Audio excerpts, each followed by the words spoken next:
What I'm about to tell you happened 3 months ago, but I still think about it every single day. It was a Friday night that started like any other, but ended with me questioning everything I thought I knew about connection, timing, and the power of 20 minutes with a complete stranger. By the end of this story, you'll understand why sometimes the most important conversations happen when you're both running away from something, and why I believe that night changed the entire trajectory of my life. This is the story of Marcus, a man I knew for exactly 1 hour and 17 minutes, but who taught me more about myself than people I've known for years. Asterisk clean voice over text. The Stranger in the Rain opening hook. What I'm about to tell you happened 3 months ago, but I still think about it every single day. It was a Friday night that started like any other, but ended with me questioning everything I thought I knew about connection, timing, and the power of 20 minutes with a complete stranger. By the end of this story, you'll understand why sometimes the most important conversations happen when you're both running away from something, and why I believe that night changed the entire trajectory of my life. This is the story of Marcus, a man I knew for exactly 1 hour and 17 minutes, but who taught me more about myself than people I've known for years. Chapter 1. The Perfect Evening for Day. June 15th, 8:47 p.m. I remember the exact time because I posted it on Instagram. You know how it is. I was getting ready for Jessica's 25th birthday party, and everything felt perfect. I'd spent 2 hours getting ready. My hair was actually cooperating for once. My makeup was flawless, and I was wearing this black dress I'd bought specifically for this moment. The kind of dress that makes you feel like you can conquer the world. Jessica had rented this gorgeous rooftop space downtown. String lights everywhere, a view of the city, craft cocktails with names like Birthday Bliss and Quarter Life Crisis. It was Instagram paradise. I remember thinking, as I stepped out of the Uber, that this was going to be one of those nights. You know, the ones where everything goes right, where you take 100 photos and actually like half of them, where you feel grateful for your life. The party was everything Jessica had dreamed of. About 40 people, all dressed up, everyone genuinely happy to be there. Her college friends mixing with her work friends, her family scattered throughout, and this energy that just felt magical. I spent the first hour just soaking it all in, catching up with people I hadn't seen in months, hearing about new jobs and relationships and travel plans, taking photos that I knew would get great engagement, dancing just enough to feel alive but not enough to mess up my hair. Around 10 p.m., Jessica gave this beautiful speech about friendship and gratitude, and how turning 25 felt like finally becoming who she was meant to be. Everyone was crying happy tears, raising their glasses, and I thought, this is what life is supposed to feel like. I had absolutely no idea that in less than 2 hours, I'd be running through the streets in the rain, questioning everything. Asterisk, it was 11:23 p.m. when I decided I needed some water. I'd had to cocktails, which isn't a lot, but I had an early morning workout class and I was trying to be responsible. So I made my way through the crowd to the little kitchen area in the back. The kitchen was quieter, separated from the main party by these glass doors. I could still hear the music and laughter, but it was muffled, distant. I was filling up a water glass when I heard voices. At first, I didn't pay attention. People have conversations at parties, right? But these voices weren't conversational. They were sharp, angry, desperate. I realized it was Jessica and her boyfriend, David. They were on the small balcony just outside the kitchen, and they clearly thought they were having a private moment. David's voice was louder than it should have been. Don't lie to me, Jess. I saw the messages. I saw the photos. How long has this been going on? Jessica was crying, not the happy tears from her speech, but these raw, broken sobs. It's not what you think, David. He's just a friend from work. Those photos were from a group dinner where you're holding hands with him under the table, where you're looking at him like you used to look at me. I froze. I literally could not move. I was holding this water glass, standing in their kitchen, accidentally eavesdropping on the most private moment of their relationship. Jessica's voice broke completely. I never meant for this to happen. I love you, David, but I can't keep pretending that something hasn't changed. The silence that followed was deafening. Then David said, very quietly, 3 years, Jessica. 3 years of my life. That's when they both turned around and saw me through the glass doors. Asterisk, have you ever been in a situation where time just stops? Where you can feel every heartbeat, every breath, every second stretching into eternity?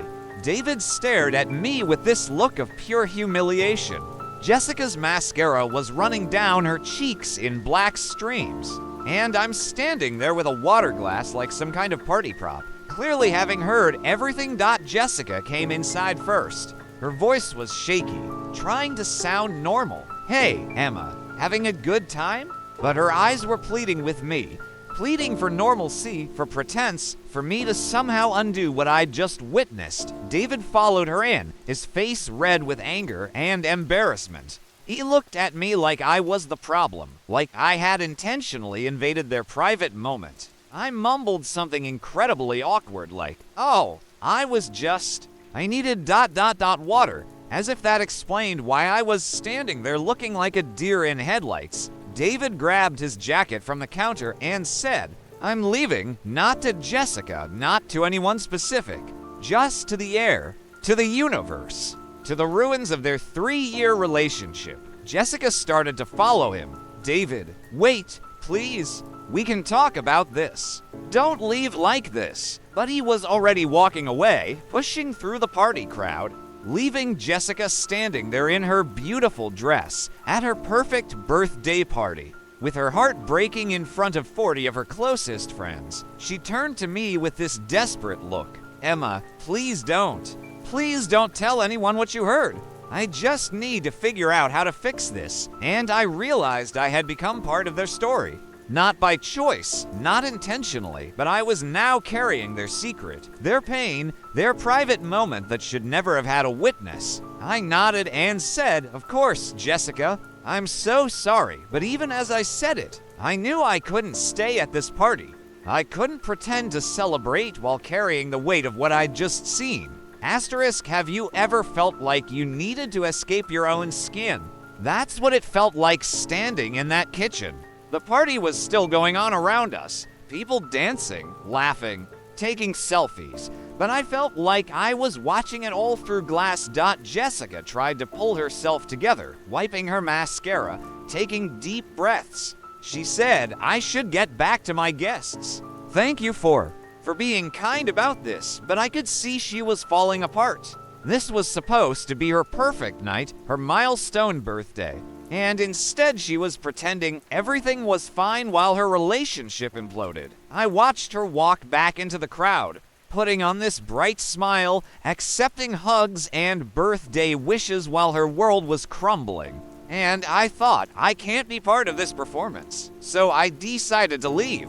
Just quietly slip out without making a scene, without adding to Jessica's stress. I'd text her tomorrow, check in, be a good friend. But right now, I needed air. There was just one problem. I hadn't driven. I'd taken an Uber because I planned to drink, be responsible, not worrying about parking.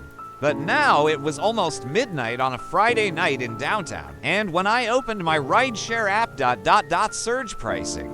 $47 for a ride that normally costs $12. And the wait time was 25 minutes. 25 minutes of standing around, making small talk, pretending I hadn't just witnessed someone's relationship end. I looked at my phone battery, 23%. I looked at the party through the glass doors. Jessica forcing laughter, friends asking where David went. The whole social facade threatening to collapse at any moment. That's when I made a decision that would change everything. I decided to walk home. Asterisk. At first, I thought I was imagining it. Your mind plays tricks when you're alone at night, walking through empty streets. But the footsteps were definitely there, and they were definitely getting closer. My heart started racing. All those safety lessons from childhood kicked in. Be aware of your surroundings. Don't walk alone at night.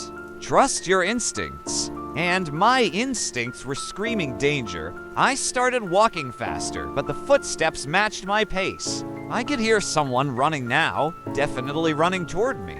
My phone was almost dead. I was in heels, soaking wet and completely vulnerable. I was about to scream or run or both when I heard a voice. "Excuse me. Excuse me, miss." I spun around, ready to fight or flee, and saw something I absolutely did not expect. A man in a three-piece suit. Not just any suit, an expensive, perfectly tailored, formal event suit. The kind you wear to galas or important business meetings. Completely soaked through, running toward me in the middle of the night. He stopped about 10 feet away, smart, non-threatening distance, and held up his hands like I come in peace. He was breathing hard from running, his dark hair plastered to his forehead, his tie completely askew. "I'm sorry," he said, still breathing hard.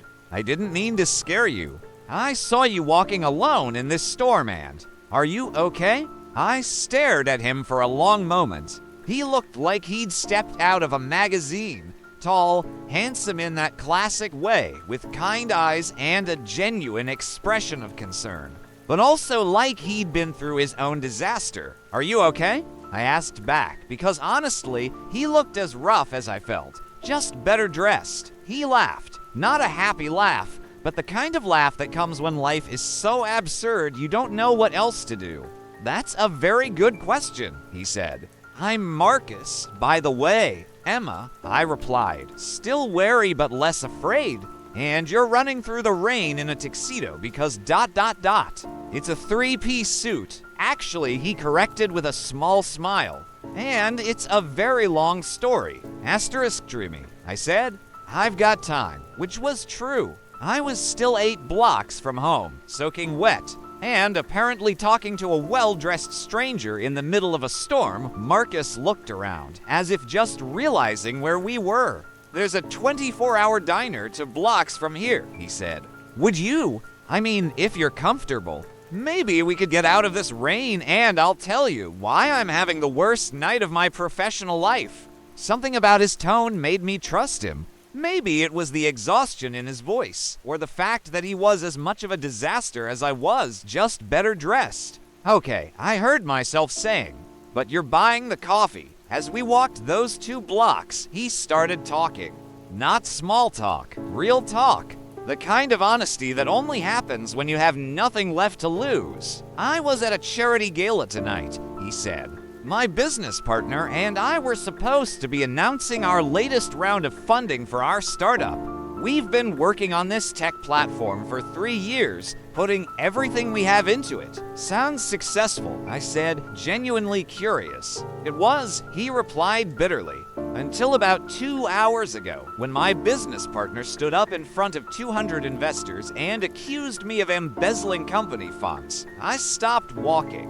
What, and apparently he's been planning this for months. Had fake documents prepared, witnesses lined up, the whole thing. He wants to push me out of the company we built together and take all the credit and all the money. That's insane. Can he do that? With the right lawyers and the right story? Probably." His voice was hollow. The worst part is, some of those investors believed him. I could see it in their faces. Doubt, suspicion, disappointment. We reached the diner. One of those classic 24-hour places with red vinyl booths and fluorescent lighting. The kind of place that exists outside of time, where to AM feels the same as to PM. The waitress took one look at us, to soaking wet, overdressed disasters, and just pointed to a corner booth without saying a word. She'd clearly seen it all. As we sat down, Marcus continued his story. "The thing is, I saw this coming. For months, my partner had been making little comments, undermining me in meetings, building alliances without me. But I thought we were friends. I thought loyalty meant something. I found myself leaning forward, completely invested in this stranger's story. So you just left? Walked out of your own gala? What else could I do?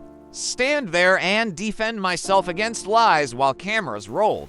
Watch 3 years of work get destroyed by someone I trusted. He stirred his coffee absently. Sometimes the only way to win is not to play, and that's when I realized we had more in common than I thought.